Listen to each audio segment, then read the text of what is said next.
Well, hey there, and welcome to the second episode in the Entrepreneurs with ADHD series on the Driven Woman Entrepreneur podcast. I am your host, Diane Wingert. I decided to do this series because there are a lot more people spreading awareness about ADHD over the past few years, thanks to the internet and social media, which is a wonderful thing. However, there is still quite a bit of misinformation out there, and I'm concerned that that might be causing confusion or harm. So in this straight talking solo episode, I'm going to address a subject that's pretty controversial and just about everybody seems to have an opinion about it. Do all entrepreneurs have ADHD? Well, the title of the episode seems pretty simple, but it's actually got a few layers. So I want to be accurate and not contribute to noise and confusion. Now, before I get started, and especially if you're new here, I want to acknowledge a few things to create context.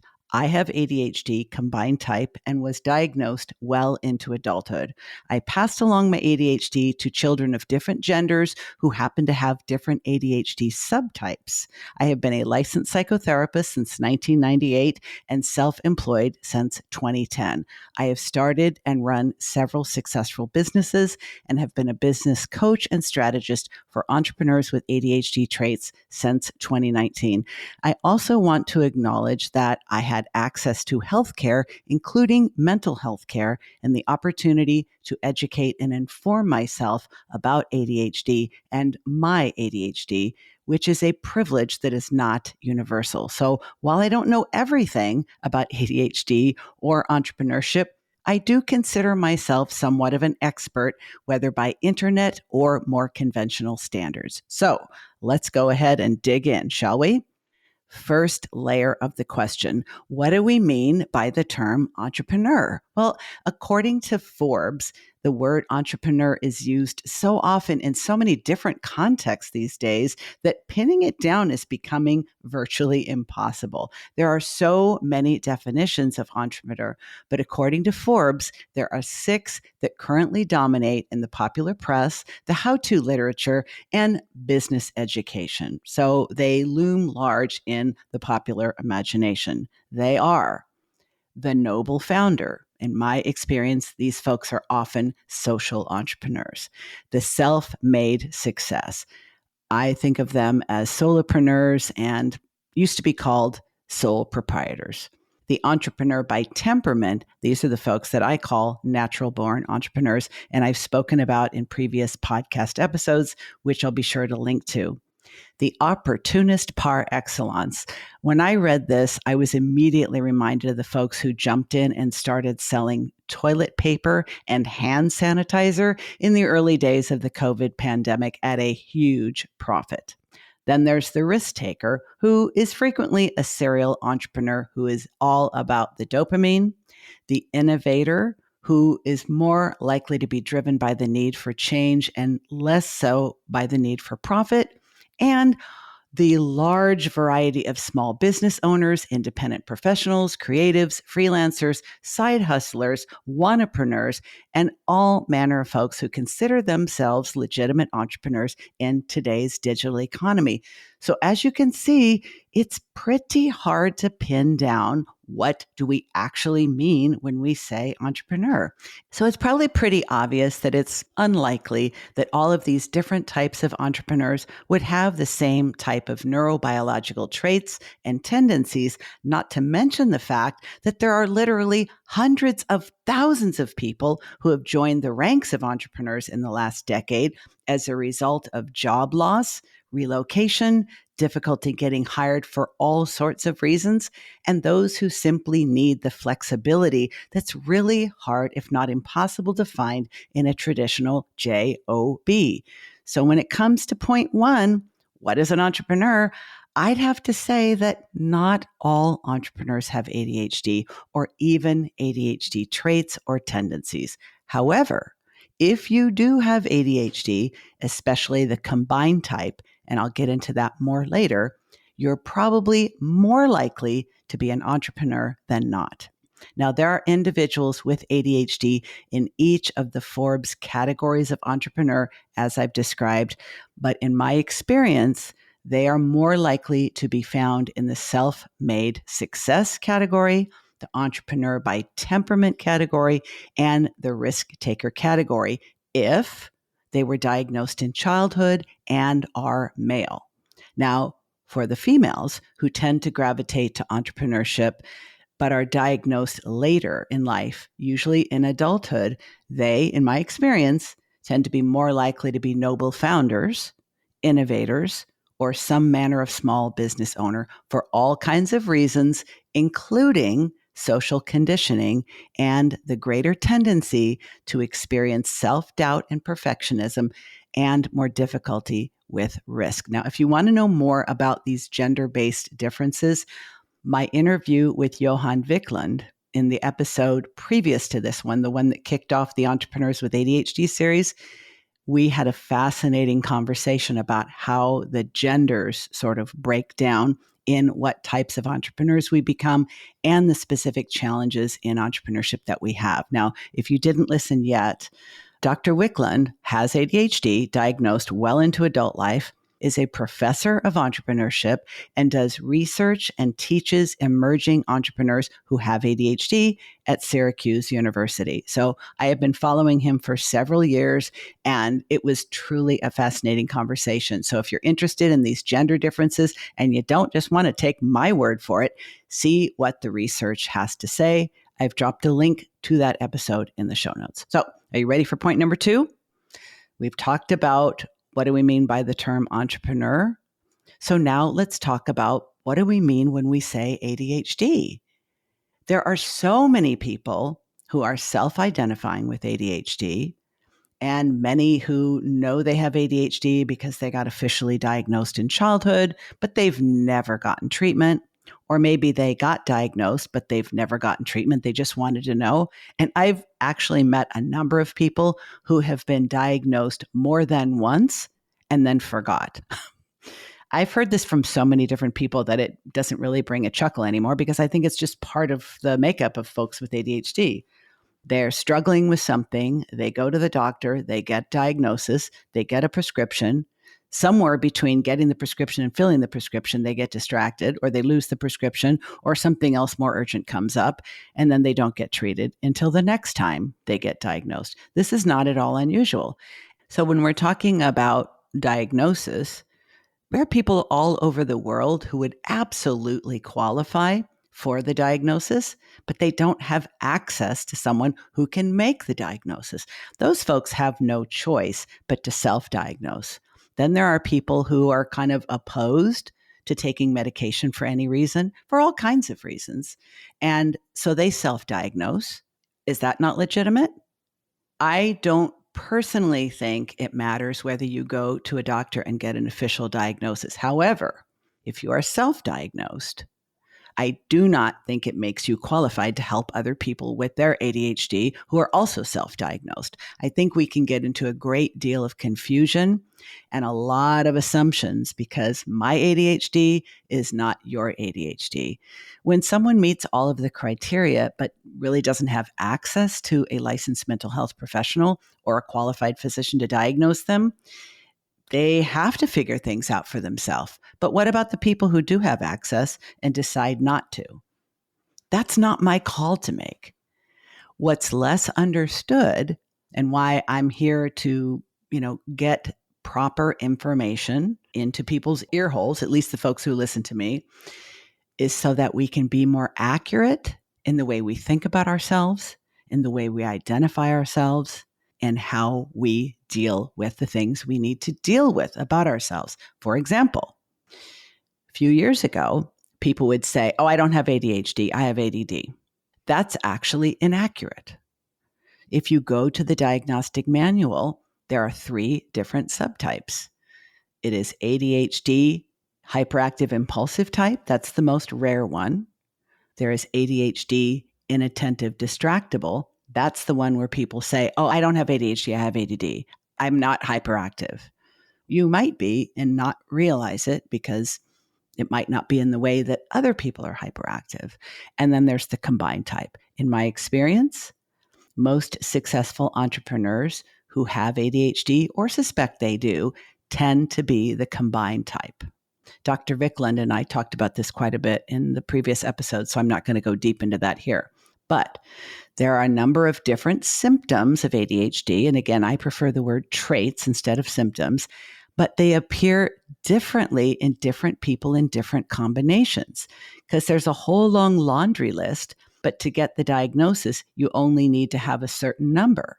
So maybe you have 6 out of 18, and I have a different 6 out of 18, and we both have the diagnosis. You see why this gets complicated and why making broad blanket statements like ADHD is the entrepreneur's superpower really doesn't make sense and may actually be causing people harm. And what about this? Individuals with ADHD often have other conditions. Now, I hate the way this sounds, but that is referred to as comorbidity or comorbid conditions. And I always hated the sound of that. So, what are some of the things that people with ADHD also often have?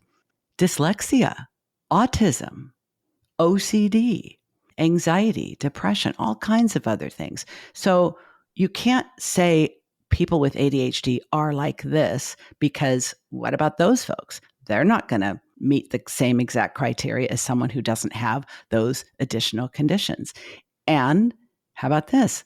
Symptoms and traits, if you prefer, differ in their severity. Even if you and I had the same exact traits, if mine are more severe than yours or yours are more severe than mine, my ADHD and your ADHD are not the same. So how these traits affect us as entrepreneurs will also not be the same. Now, my goal is not to make this so complicated that you get more confused, because if you got to choose between misinformation and complication and confusion, you probably go with the misinformation. But here's the deal. I want to raise the level of critical thinking in this community so that we can stop propagating claims like ADHD is the entrepreneur's superpower, or all entrepreneurs have ADHD, don't they? Or isn't everybody ADHD some of the time? Because you know what? That's harmful. That is harmful. It is inaccurate. And I would even say it's borderline ignorant, because there's so much legitimate information out there now that we don't have to latch on to something that sounds trendy or cool or fun, or just because it makes us feel like there's less stigma, because people actually do get harmed when we say things that are inaccurate. Now, here's the truth. Some of the traits of ADHD can be a distinct advantage for entrepreneurs under certain conditions, while the same traits can be absolutely devastating and destructive under other conditions, which is why there's so much information, so many myths, so much misunderstanding, because it's so much more complicated than these slogans make it. So what I think is helpful to pay attention to, in my not so humble opinion, is this. What traits are you dealing with that affect you in your business and in your life? What is the impact of those traits on your functioning in your business and in your life? And by the way, we need to include relationships as well, because that's often where we get ourselves into trouble. And what do you need to do to leverage the strengths and tame the struggles? See, it's not that complicated. What are the traits? What is the impact of the traits? And what do you need to do to make the most of the positive ones and manage the negative ones? So there's one more thing that I think a lot of people don't really understand. You can have every single one of the symptoms or traits, if you prefer, like I do, every single one in the book, literally the book, the psychiatric manual, and still not meet criteria for an ADHD diagnosis. Say what? Wait. Let me say that again. You can have every single one of the traits in the book and still not meet criteria for the diagnosis. How is that even possible? Because what actually earns you the diagnosis is impairment as a direct result of those traits.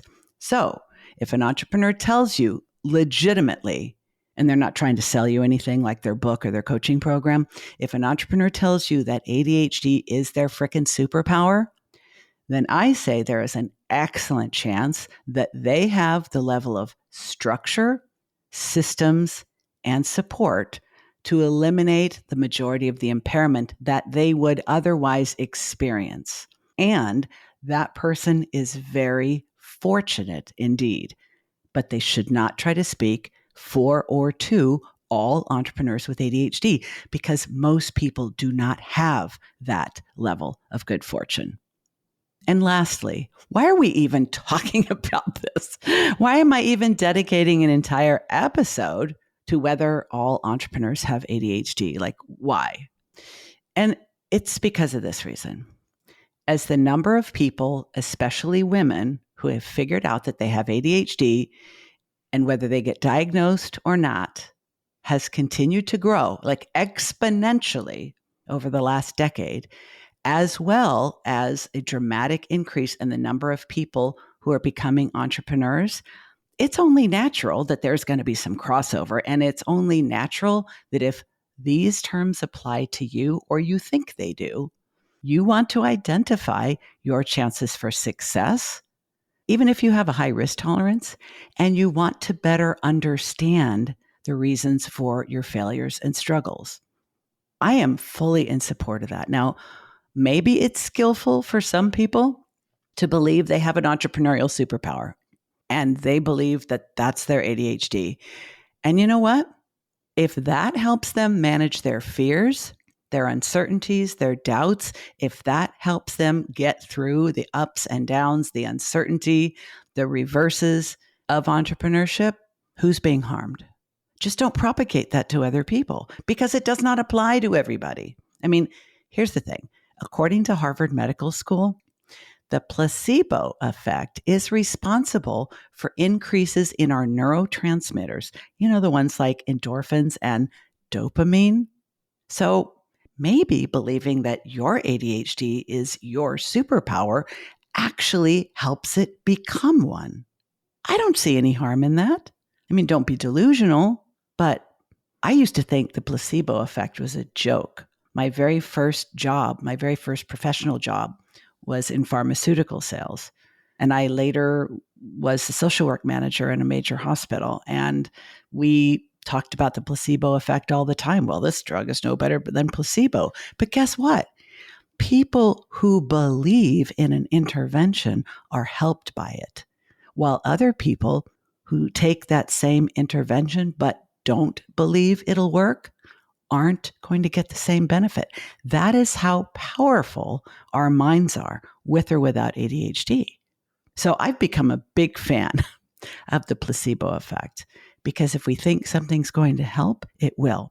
I would just prefer that we apply that belief to doing something about it and not just thinking, we've got the goods and all we have to do is show up. Because let's be honest, entrepreneurship by any definition is an exciting and challenging lifestyle. There are lots of ups and downs.